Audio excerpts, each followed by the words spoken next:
Hello મિત્રો, કેમ છો? મજામાં? જય દ્વારકાધીશ મિત્રો, મારા ન્યૂ બ્લોગમાં તમારું સ્વાગત છે મિત્રો. આજે આપણે સાંજે બ્લોગ શૂટિંગ કરી રહ્યા છીએ, એટલે લાઈક કરજો, શેર કરજો, સપોર્ટ કરજો મિત્રો.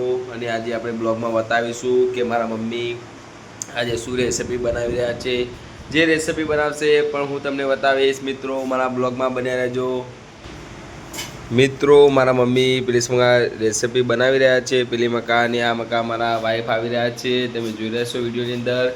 એ હાથમાં લઈને આવ્યા છે ડુંગળી, એટલે ડુંગળીનું શું બનાવશે આપણે એમને જ પૂછીએ. આ ડુંગળી શેના માટે બનાવ્યા? તમે કાપવા લઈને આવ્યા છો એટલે ભજીયોના અંગાત ખાવા. એટલે મમ્મી બનાવ્યા છે ભજીયો ને ભજીયોના અંગાત ડુંગળી ખાવા માટે કાપી રહ્યા છે. એટલે ભજીયો ને ડુંગળી ને મરચો ને આવું બધું ખાવાનું અને જબરજસ્ત પ્રોગ્રામ બનાવ્યો ખાવાનું. તમે જોઈ શકો છો વિડીયોની અંદર. ડુંગળી કાપવા એટલે બેસી ગયો બરાબર ને. લાઈવ ગોટા ઉતરે, ગોટા આપણે તમે વિડીયોની અંદર બતાવીશું મિત્રો. બન્યા રહેજો આપણા વિડીયોની અંદર. જોઈએ બરાબર આ ગોટાના કારીગર શું કરે છે.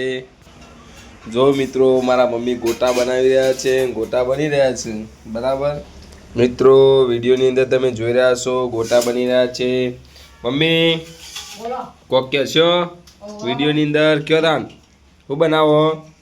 આજે ગોટા બનાવીએ છીએ તે ખાવાના બનાવવાના બધો માટે, પણ તમારે પણ જમવું હોય તો આવજો. એટલે આપણા મિત્રોને યુટ્યુબ ફેમિલીને કહી દો કે ભાઈ તેને ગોટા ખાવા આવજો, મહેમાન ગતિ આવજો બધો જ. લાઈક કરજો, શેર કરજો, સબસ્ક્રાઇબ કરજો. કહી દો લાઈક કરજો, શેર કરજો, સબસ્ક્રાઇબ કરજો મિત્રો. અને મમ્મી આમાં કા ગોટા બનાવે. આજે કઢી ગોટાનો પ્રોગ્રામ છે મિત્રો. ના તરુણભાઈ હજુ હાજર નહીં, એ નોકરી ગયા હવે નોકરીથી ઘરે આપશી 8 વાગે.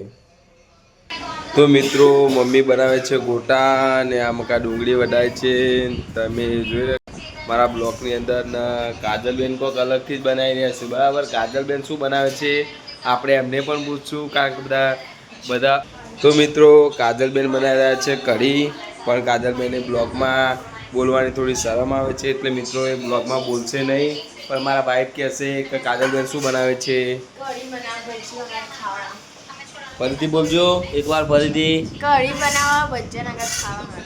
હા, ભજીયો અંગાત કઢી બનાવે છે ખાવા માટે. નીરા ડુંગળી વાઢે છે, મમ્મી ભજીયો ઉતારે છે.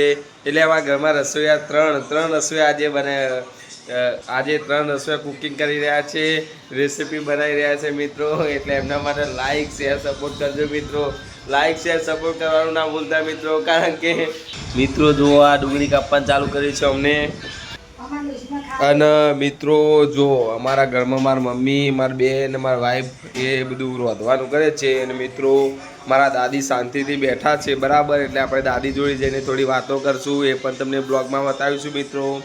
આપણા બ્લોગમાં બન્યા રહો. અને મિત્રો જો તમારી દાદીમાં હોય તો તમે પણ 5-10 મિનિટ એમના જોડે બેસો, એમના જોડે વાતો કરો. તમારું મન પણ હળવું થાય અને એમ દાદીમાને પણ મન હળવું થાય મિત્રો. દાદીમાને એવું લાગવું જોઈએ કે બસ મને કોઈ પૂછે છે અને મારી સાથે વાત કરે છે, એટલે એમને પણ મજા આવે મિત્રો. એટલે આપણા બ્લોગમાં બન્યા રહેજો. આપણે દાદીમા જોડે વાત કરવા જઈશું મિત્રો, અને શું વાત કરે છે દાદીમા એ પણ તમને બતાવીશ. મારા બ્લોગમાં બન્યા રહેજો. હેલો મિત્રો, આપણે દાદીમા જોડે આવી ગયા છે. જો દાદીમા હવે કંઈ કહેશે. જો દાદીમા આજે એવું બને છે કહેજો ઘેર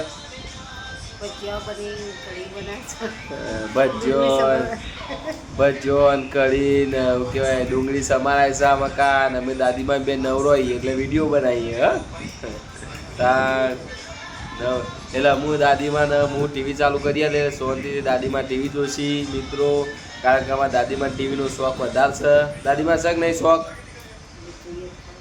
ટીવી જોઈએ મેં તો કયો ટીવી જોઈએ એટલે હું તમને બતાવીશ.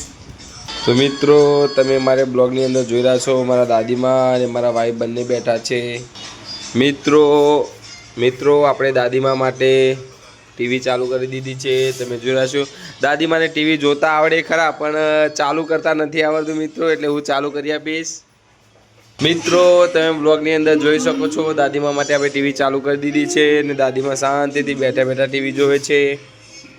તો મિત્રો આવા નવા હસ્તાને નવા બ્લોગ સાથે મળીએ ત્યાં સુધી જય માતાજી મિત્રો. આજે આટલો જ બ્લોગ રહેશે આપણો. આજે આપણો ફેમિલી બ્લોગ હતો.